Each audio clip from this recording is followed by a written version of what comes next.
This is our new V12 engine. It's 5.2 litre twin turbo V12. You might ask yourself, why is it that configuration? First and foremost, it had to be a V12, and it had to be our V12. Surprisingly, there are still demands for more power and more torque, even though we already have about 600 horsepower in our current engine. People want more and more, even more. To get more power and torque out of such an engine means we have to pressure charge it, we have to turbocharge it. And that actually is where the industry is going. That meant a new engine, fundamentally. You put pressure chargers or turbochargers onto such an engine, and you put so much more force and pressure through the combustion chamber. It means a new block, new head, new conrods, new pistons, new crankshaft. The other demand on the engine was legislation and fuel economy. It has to be more environmentally friendly. So because we put turbochargers on it, we can now take the engine and make it a little bit smaller, but not too small, because what we want to do is to retain sufficient capacity in the engine to allow it to breathe when the turbochargers are not working. That means you can get far better throttle response. So we've reduced the capacity to 5.2 litres. We've added cylinder deactivation to the engine. That means we can either run on left bank 6 cylinders or right bank 6 cylinders. And the trick here is to, when the customer only wants a little bit of power or a little bit of torque, we give him 6 cylinders worth, not 12. When he wants 12, we switch on all 12, fast and imperceptibly, so it's seamless for him and it carries on. Normally in sports car engines, you have a dry sump system to be able to handle the oil on circuit.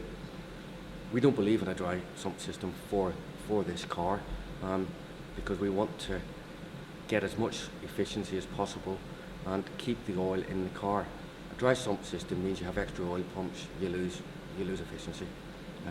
So the challenge there has been to design the oil pan and the oil handling to be as good as a dry sump system on a circuit, and I'm really pleased to say we've achieved that. It's a completely new engine, starting with the cylinder block, which has to be redesigned and made stronger to take the pressure charging from the turbochargers. The cylinder heads have been modified. They've been modified to better match the ports to the airflow from the turbochargers. Inside, the pistons are new forged pistons, new forged connecting rod, new forged crankshaft. The oil pan's new, a new oil pan for dynamic oil handling. It's got a new smart oil pump. Fundamentally, there's very, very little that's the same. One thing I will point out is the same because it's very good, is the VVT system, variable valve timing. Great system, we've got it in the current engine, makes complete sense to carry that over. But this is a new engine. This engine will sound great, and we have a couple of turbos on it, but don't forget the turbos also have a wastegate. It's an electronic wastegate in this case, so the wastegate can open and allow the sound that's coming naturally from the same sound source, which is our V12, down the exhaust pipe and out the back end. We've worked really hard on mapping that and making sure it does sound as good as our current car, and we're really pleased that it will be. It's a little bit heavier, but not as much as a number of things we've bolted onto it. For example, if you look here, this is a water to air charged cooler, right? So if I just point out where the air goes, at the front of the car, the air is taken in here, it's fed down to a big hole at the front of the compressor.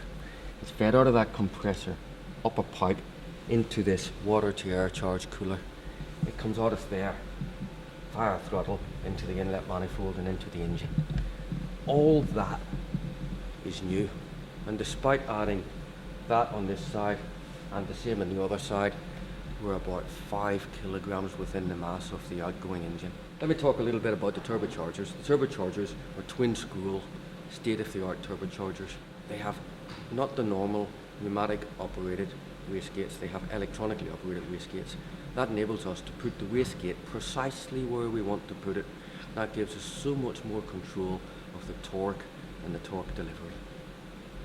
One of the other tricks in the turbochargers was to have a great clean air path straight out of the combustion chamber onto the catalysts. These turbochargers, when you put them in the engine, have effectively put the catalyst 3 times the distance away from where the combustion is taking place. That's a massive challenge now to meet pollutant emissions. I'm really pleased to say we've met that, and that's through tuning that air path from the exhaust through the wastegate onto the front face of the catalysts. easily 600 horsepower, easily 700 newton meters. And you'll have your 700 newton meters from about 1500 RPM, and that's really significant. Peak power is at about 6,500, something like that.